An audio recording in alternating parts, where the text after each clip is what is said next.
धान फसल रे अलग अलग समय विभिन्न प्रकार रोग पोकर प्रादुर्भाव देखा दी थाए।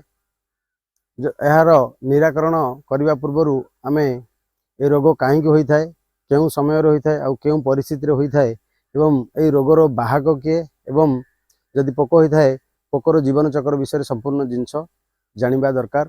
कारण यह जानिबा द्वारा आमे से रोग किंबा पोक दाउरू फसल को सुरक्षा करिवारे सक्षम हो पारिबा। नमस्कार दर्शक बंधु, मु धीरज कुमार गौड़ कृषिविद आपन को आमर यूट्यूब चैनल कृषक बंधु को स्वागत करुच्ची। आम आज धान फसल लगुवा माटिया गुंडी पोक विषय आलोचना करवा। तो ये माटिया गुंडी पोक विषय संपूर्ण विवरणी जानापी आप वीडियो को प्रथम रु शेष पर्यंत निश्चय देखूँ। आ नुआगिरी देखुले आमर ये चैनल टी सब्सक्राइब करनियंतु, पाखे थिबा बेल आइकन रे क्लिक करनियंतु, जा फल आगामी वीडियो आपन पाखे सहज पहुँच पार। देखो ये जो माटिया गुंडी पोक विषय कहूली, माटिया गुंडी पोकटी एक शोषक जातीय कीट। धान बुदारे लगी रही पानी स्तर तो ठीक उपरी भाग में यह बसवास करती एवं यही धान गछरे रहीकि बुदामूले रहीकि पूर्णांग कीट एवं सुक कीट यह उभय मिसिकी रस शोषी खाई था, जहाँफल गछटी प्रथमे पत्र गुड़िक धीरे धीरे हलदिया पड़ जाए और पर बादामी रंग में परिणत हो संपूर्ण सुखी जाए। आप हिड़ उपर छिड़ा हो देखिले देखिपारे। देखो ये चित्र देखा देखिए देखो चकड़ा चकड़ा सदृश्यर देखा थाए। यह आमर माटिया गुंडी पोकर लक्षण। एमाने धीरे धीरे मझिरू आक्रमण करी चकड़ा चकड़ा करी फसल रे संक्रमित करथांती एवं धीरे धीरे हुड़ कड़ी को आसी थांती। जदि आमे ठीक समय यहाँ निराकरण न करिबा, नियंत्रण न करिबा, ताहले या संपूर्ण फसल को मध्य नष्ट कर देवार संभावना रही थाए। एई पोकटी साधारणतः धान फसल रे अगस्ट मासरू अक्टोबर नवेम्बर मास पर्यंत देखा दी थांती, किंतु एई पोक धान फसल रे फूल धरिया समय रे अधिक मात्रा रे अधिक संख्या रे आक्रमण करिथांती। यार प्रादुर्भाव अधिक होता है आमर केते गुडे कारण तार रही। देखो धान फसल मूल को सूर्य किरण निर्दिष्ट समय पर्यंत न पहुँचले एवं वायु चलाचल ठीक भाव न हबो एवं धान बुदा भितर जो धान तलपट गुड़िक ठंडा टिके रहिले, टिके टेम्परेचर कम हो गले माने प्रादुर्भाव अधिक मात्रा रे होता है। आ गोटे कारण रही, आमे प्रथम धान फसल जदि अधिक मात्रा कीटनाशक औषध प्रयोग करवा, ताहले ए जो आमर उपकारी कीट गुड़िक रही से गुड़िक मरी जाती, जहाँफल एमानकर अंडा और सुक को नष्ट करने को आमर उपकारी कीट गुड़िक न था, जहाँफल प्रादुर्भाव अधिक मात्रा होता है। आ गोटे तृतीय कारण है आमे यूरिया पीडिया को आवश्यक ठारू अधिक मात्रा प्रयोग करने द्वारा गछ रसयुक्त हो जाए, जहाँफल ये शोषक जातीय कीट गुड़िक फसल को आक्रमण करि। जदि यही पोकर जीवन चक्र विषय आम आलोचना करवा, ताहले यह जीवन चक्र प्राय 18 रु 23 दिन पर्यंत होता है। एमाने ए मादा पोक गुड़िक गछर पत्र छाद जो रही तार पत्र शिरा उपरे एकाथर के 2 रु 12 टी अंडा दे थांती। से अंडारू 5 रु 8 दिन मध्य सुक कीट गुड़िक बाहरी आसती आउ गचर रस शोषा आरंभ करथांती। एमानकर 5टा स्तर देकर एमाने पूर्णांग कीट परिणत होगा पुणी 14 रु 18 दिन समय लगी थाए एवं एमाने गोटे धान फसल पीरियड भितर पाखापाखि 3 रु 4 थर एमाने तांकर जीवन चक्र कर दे पारते। जदि यार नियंत्रण विषय में आलोचना करबा, ताहले हमर किछि चाष पद्धति परिवर्तन करबा आवश्यक रही।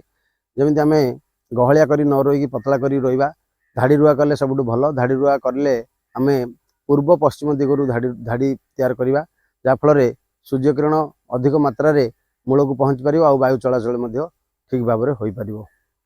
आउ गोटे जिनस रहा, आमे जो एरिया रे माटिया गुंडी पोकर प्रादुर्भाव देखा जाउची, से एरिया रे आमे 2 मीटर बा 2.5 मीटर रे गोटे 20 सेंटीमीटर जगह छाड़देवा, जहाँफल आम निरीक्षण करने को सुविधा हम और वायु चलाचल सुविधा हो पार। आ गोटे तृतीय जिनस है आमर यूरिया पीडिया और अत्यधिक मात्रा कीटनाशक औषधर व्यवहार करवा नहीं। जदि देखो प्रथम जदि आपंकर ये माटिया गुंडी पोकटी देखादेला, ताहले आमे बायो पेस्टिसाइड प्रिफेर करवा। बायो पेस्टिसाइड आमर निर्मित निम द्वारा निर्मित गुड़ाए पेस्टिसाइड आम बायो पेस्टिसाइड बाजार उपलब्ध रही। आम नीम ऑयल अच्छी, आ गोटे नीम सीड रु आमर मंजी तैयार हो गोटे आजादी रेक्टिन बोली 1500 ppm जोटा कि 50 रु 60 ml आम टांकी प्रति जदि आम व्यवहार करवा, ताहले आम प्रथम जो देखा जाउथो 2-3 कीट वृद्धापति ताले आमे ताको कंट्रोल कर देई परिबा। जदि वृद्धापति 8 रु 10 टी ताडू अधिक एई माटिया गुंडी पोक देखा जाए ताले आमे रासायनिक कीटनाशक सिंचन करबा आवश्यक रहिछि। रासायनिक कीटनाशक तो बुढ़ाए बाजार में उपलब्ध है किंतु इफेक्टिव केतरा मु कीटनाशक औषध बर्तमान आपको कहूँ एगुड़ी को आपको सहजरे मिल जाव आपको व्यवहार करूँ। जमी प्रथम है पायोमेट्रोजाइन 50% WG जोटा कि आम या 120 ग्राम आप एकर प्रति व्यवहार करेंगे। यार बजार में आमर चेस नाम सिंजाटा कंपानी चेस आ गोटे मेटाप्रो ईपीएल कंपानी आ द्वितीय पेस्टिसाइड है थायोमेथोस्काम 25% WG। थायोमेथोस्काम आपणकर बजार में सब उपलब्ध रोचे आपको टांकी प्रति 10 ग्राम व्यवहार करूँ। मोर एकतारा ना आसूची।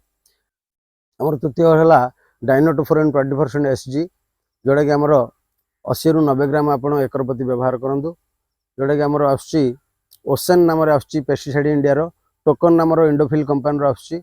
आ गोटे है ट्रिगस आमर आत्मा कंपानी आपको व्यवहार करूँ। आ गोटे पेस्टिसाइड अच्छी जोटा कि नूतन भाव में आसी बर्तमान वर्षे 2 वर्ष है ट्राइफ्लू मेजोपायरिम बोली 10% SC या 94 ml एकर प्रति व्यवहार करूँ। या पाक्सलोन नाम फेमस पाक्सलोन ना आसूची जोटा कि डुपॉन्ट कंपानी आपको व्यवहार करूँ। आ सहित आउ गोटे पेस्टिसाइड मिश्रित पेस्टिसाइड अच्छी 2टा पेस्टिसाइड मिसिक अच्छी एटा इथोनिल आमर 40% आउ प्लस इमिडाक्लोपिड 40% ग्लैमर नाम आसूची आपको आपण 50 रु 60 ml प्रति एकर प्रति व्यवहार कले यही जो माटिया गुंडी पोक अच्छी एम फसल को सुरक्षा करें। आउ गोटे जिनस मन रखि था जिते आप माटिया गुंडी पोक नियंत्रण करने को जाऊँगी आम पत्र उपर सिंचन करवा तो ता बाद मूल को धरिकी आम नोजलटा मूल को लेकर सिंचन करवा दरकार कारण एमाने मूल बसवास करते भाव कले माटिया गुंडी पोक निश्चिंत भाव आम उपशमन पाइपर। तो दर्शक बंधु आपण मानू पुणी थे कही रखुचु आमर जदि वीडियोटी आपको भल लगुच आमर ये कमेंट करूँ एवं लाइक और सब्सक्राइब करनी। नमस्कार।